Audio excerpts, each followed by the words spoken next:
கிறிஸ்துவில் பிரியமானவர்களே, ஆண்டவராகிய இயேசு கிறிஸ்துவின் நாமத்தில் உங்களை வாழ்த்துகிறேன்.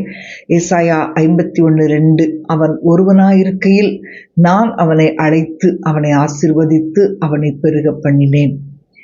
உங்கள் தாயின் வயிற்றில் நீங்கள் உருவாகும் முன்னே தேவன் உங்களை தெரிந்தெடுத்து உங்களை பெயர் சொல்லி அழைத்திருக்கிறார்.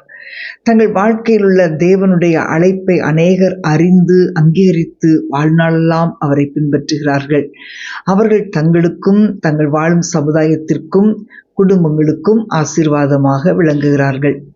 தேவன் ஆபிரகாமை அழைத்து அவன் தகப்பனாகிய தேராகுடன் வாழ்ந்தபோது அவனை தமக்காக தெரிந்து கொண்டார். யெகோவா தேவனை அறியாத ஒரு பின்னணியிலிருந்து ஆபிரகாம் வந்தான். ஆனாலும் தேவன் ஆபிரகாமை அழைத்த போது அவன் அவரை நம்பி அவருடைய சத்தத்துக்கு கீழ்ப்படிந்து அவருடைய வார்த்தையை விசுவாசித்தான். தேவன் அவனுக்கு அற்புதமான வாக்குத்தத்தத்தை கொடுத்தார். அவனை